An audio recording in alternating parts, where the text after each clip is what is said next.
Y entonces, como el título del programa de hoy es derrotas que son victorias y victorias que son derrotas, si bien es cierto, señora, que la comparación no es exacta, simplemente es un símil, porque cada hombre, el alma de cada hombre es única e irrepetible, creemos que existe algún símil entre el general Leónidas y Scioli, y también existe algún símil entre el general griego Pirro, el rey Pirro del Epiro, y la señora presidenta Fernández. Y obviamente vamos a poner ya ejemplos. El señor gobernador don Daniel Scioli de la provincia de Buenos Aires fue un brillante piloto de motonáutica. Luego de su accidente, donde perdiera el brazo, guardó una conducta silenciosa, ejemplar y hasta heroica.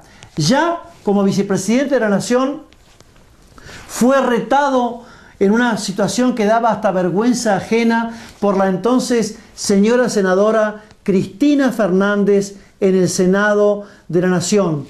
Ya como gobernador electo de la provincia de Buenos Aires, fue retado por el expresidente don Néstor Kirchner en Plaza de Mayo, y ahora como el gobernador Scioli, como reelecto en la provincia de Buenos Aires, tiene un verdadero comisario político, cual es el vicegobernador Gabriel Mariotto, Aníbal Fernández, senador, Florencio Randazzo, ministro del Interior, el jefe de gabinete Juan Manuel Abal Medina, y usted, señor intendente de Lanús, señor Díaz Pérez, ha dicho que Scioli es un vegetal. Debería haberle dicho directamente jardín botánico, porque en el jardín botánico están todas las variedades de plantas. Más allá de parte de esta insolencia suya, señor intendente de Lanús, señor Díaz Pérez, hacia el gobernador de la provincia,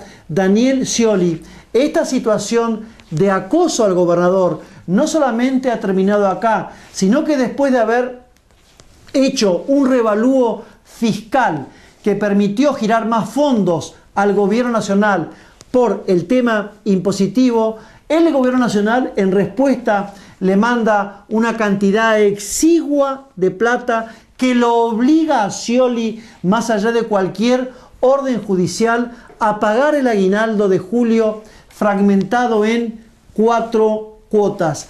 Estas derrotas de Scioli se han transformado en victorias, porque más allá de mermar la figura de Scioli desde el punto de vista de su imagen positiva, la imagen de Scioli en cuanto a la provincia de Buenos Aires y a la proyección nacional ya se ubica en casi un 52% de la imagen positiva.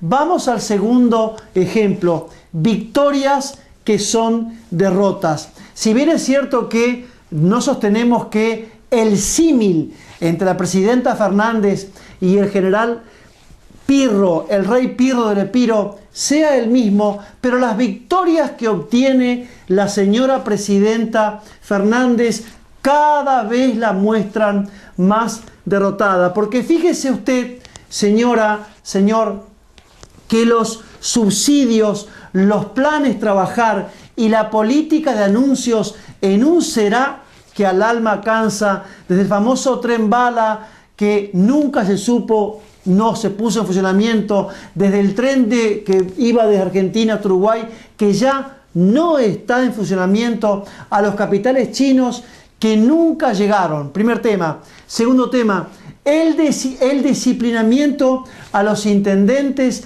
mandando las partidas según me digas sí o no. Cuando digo intendentes, digo intendentes, legisladores provinciales y los gobernadores de provincia. Se los disciplina a través de mandarte el aporte nacional según me digas sí o no.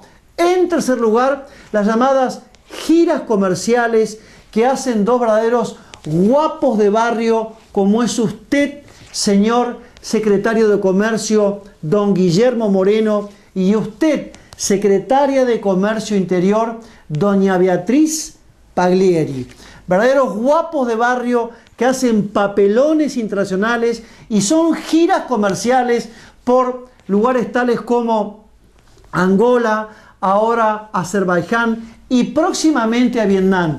Estos lugares de gira diplomática manifiestan el severo aislamiento diplomático, comercial y económico de los grandes bloques económicos del mundo con los cuales la República Argentina debería comerciar, tales como, por ejemplo, la Comunidad Económica Europea, el bloque del ALCA, donde están México, Canadá, Estados Unidos y países invitados como Brasil, Chile, Perú, Uruguay, o los países del continente asiático, tales como Corea, Hong Kong y la misma China. Y entonces, esta situación, además, señor, donde la presidenta y en su momento el expresidente Kirchner nunca consideró a la oposición política, nunca consideró a la prensa independiente, nunca le dio una conferencia, nunca se consideró al campo, a la iglesia, y hasta los mismos peronistas que no son cristinistas se los muestra ya cada vez severamente más aislados. Muestran a una presidenta Fernández que, si bien es cierto que obtiene victorias, pero son victorias que cada vez más la muestran más derrotada. ¿O acaso no es una derrota, señor, que allá por noviembre, diciembre del 2011 tenía una imagen positiva de casi el 70%? Hoy, por este tiempo, la presidenta Fernández tiene una imagen positiva que no pasa del 42% a nivel nacional.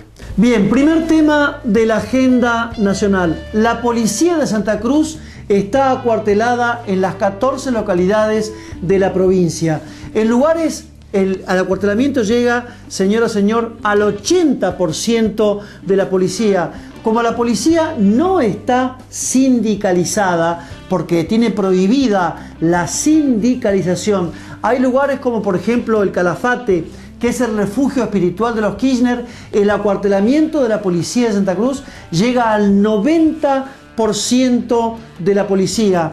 Bueno recordar que el sueldo promedio al principio de un policía en Santa Cruz es de 5.000 pesos y la canasta básica en el sur, específicamente en Santa Cruz, oscila entre los 7.500 y los 8.000 pesos. Como además el gobernador Daniel Peralta no tiene el respaldo de la agrupación oficialista juvenil de la Cámpora y menos aún el respaldo de la presidenta Fernández. Y como la situación, léase, los hechos de inseguridad, tales como robo y hasta homicidios, han crecido en Santa Cruz, tal situación, señora presidenta, doña Cristina Fernández, no merecería una solución urgente, una atención urgente antes de un silencio tan irresponsable por parte del gobierno nacional. Segundo tema de la agenda nacional. El señor Sergio Schoglender, mediante el pago de una caución de 40.000 pesos, ha salido en libertad. Usted recuerda, señora, que había dispuesto el juez Ollarvide una caución de 4 millones de pesos. Vean, yo ni siquiera discuto la caución, tampoco voy a discutir que el señor Schoglender está en libertad. Sencillamente porque en la Argentina de hoy, en la Argentina de estos tiempos, el ordenamiento jurídico penal argentino, de una manera abyecta, obscena y decadente, permite la completa y absoluta impunidad al chorro, al homicida, al violador y al corrupto. Lo que sí es digno de notar, que de un tiempo a esta parte, lo hizo antes, durante y ahora de vuelta, el señor Sergio Schoglender sigue acusando a Eve de Bonafini, acusa a la hija de Bonafini, acusa al vicepresidente Udú, acusa a la ministra de Seguridad, doña Nilda Garré, y ahora también al secretario legal y técnico don Carlos Zanini. Y como no sucede nada, como no hay ningún preso y menos aún declaraciones, esto se ha convertido en una suerte de aquelarre, esa danza de las brujas donde el baile y el vocabulario que utilizan las brujas es absoluta y completamente inentendible. Quizás por esto inentendible que se sucede dentro de las filas políticas del Frente para la Victoria, esto explique por qué desde el año 2007 a hoy, al 2012, se han fugado de la República Argentina la friolera de 80.000 millones de dólares. Y explica quizá también por qué la República Argentina, después de México, Brasil, Perú, Uruguay, Colombia y Chile, o sea, en séptimo lugar, la Argentina llega como país de inversión del capital extranjero. Tercera y última noticia de la agenda nacional: la fractura de la CGT. ¿Habrá 3 CGT? Usted recuerda, señora, señor, que el señor ministro de Trabajo, don Carlos Tomada, anuló la convocatoria a las elecciones de la CGT de Hugo Moyano, y ahora quizá haya 3 CGT: la de los gordos, la de Barrio Nuevo, la de Antonio Caló, la CGT de Yasky o quizá la de Pablo Micheli. Y nosotros hace un gran tiempo sostenemos que la cuestión de la CGT no es un tema de nombres, es que la economía argentina de un tiempo a esta parte ha comenzado a no funcionar. En la República Argentina la economía tiene inflación, tiene inseguridad jurídica y no vienen capitales de inversión. Y entonces, si el gobierno logra poner en esta llamada CGT oficialista nombres que estén en favor del gobierno, quien apoye el modelo económico en este hoy del Frente para la Victoria será una especie de cómplice. Quien critique el modelo va a defender los derechos y los intereses de los trabajadores. No es una cuestión de nombres, es una cuestión de mal funcionamiento de la economía. Pero que a esta altura del programa no hable más el doctor Mariano Sauidet, que hable la filosofía clásica, clásica por lo clara, clásica por lo sencilla y clásica por lo actual, porque lo actual como lo clásico nunca pasa de moda. Que vuelva a hablar nuestro gaucho Martín Fierro.